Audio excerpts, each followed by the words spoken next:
اللهم صل على سيدنا نبينا شفيعنا وحبيبنا مولانا محمد صلى الله عليه وعلى آله وأصحابه وبارك وسلم। জাবির ইবনু আব্দুল্লাহ আনসারী রাদিয়াল্লাহু তাআলা আনহু থেকে বর্ণিত, তিনি বলেন, আমরা কোন এক যুদ্ধে রাসূলুল্লাহ সাল্লাল্লাহু আলাইহি ওয়াসাল্লামের সঙ্গে, তখন তিনি বলছিলেন, মদিনায় এমন কিছু লোক রয়েছে যারা তোমাদের প্রতিটি পথ চলার এবং প্রান্তর অতিক্রমকালে সওয়াব লাভের ক্ষেত্রে তোমাদের সঙ্গে থাকে। রোগ ব্যাধি তাদেরকে আটকে রেখেছে। এক বর্ণনা এসেছে যে তারা তোমাদের সওয়াবের অংশীদারিত্ব হয়। দেখুন, এই হাদিসের যে নিয়ত, এই হাদিস দ্বারা যে আমরা বুঝলাম যে মানুষের নিয়ত এত বড় পাওয়ারফুল, নিয়তের এত বড় ক্ষমতা, নিয়তের এত বড় বরকত, যে নিয়ত করলেই আপনি সওয়াব পাবেন। সেটা যদি হয় ভালো কাজের।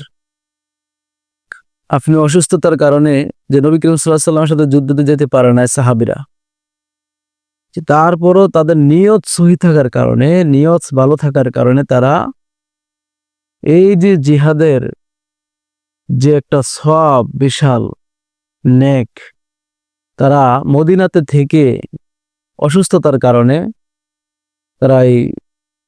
তারা যে কষ্ট করে জিহাদ করে যে সওয়াব অর্জন করেছে, তারা শুধু নিয়ত করার কারণে, সহি নিয়ত করার কারণে তারা এই সওয়াব অর্জন করতে পেরেছে।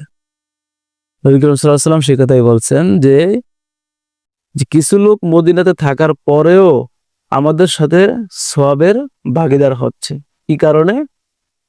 তাদের রোগ ব্যাধির কারণে। আল্লাহ তাআলা তাদেরকে রোগ ব্যাধি দিয়েছেন।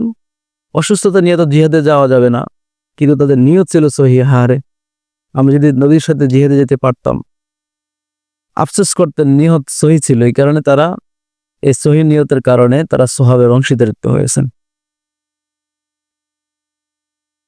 রাসূলুল্লাহ সাল্লাল্লাহু আলাইহি ওয়াসাল্লাম আনসার রাদিয়াল্লাহু তাআলা আনহু থেকে বর্ণিত, তিনি বলেন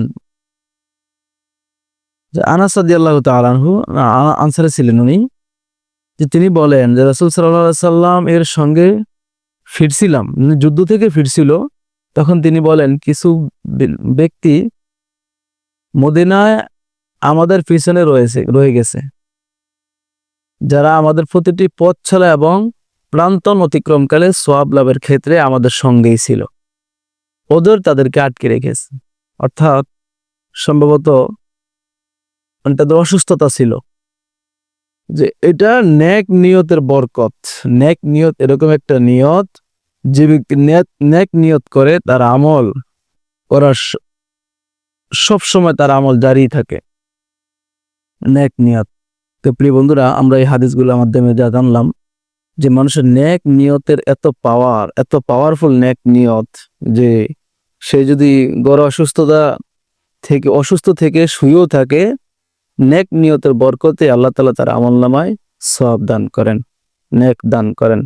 আল্লাহ পাক রব্বুল আলামিন আমাদেরকে সবসময় নেক আশাগুলি, নেক নিয়তগুলি করার তৌফিক দান করুন। আমিন।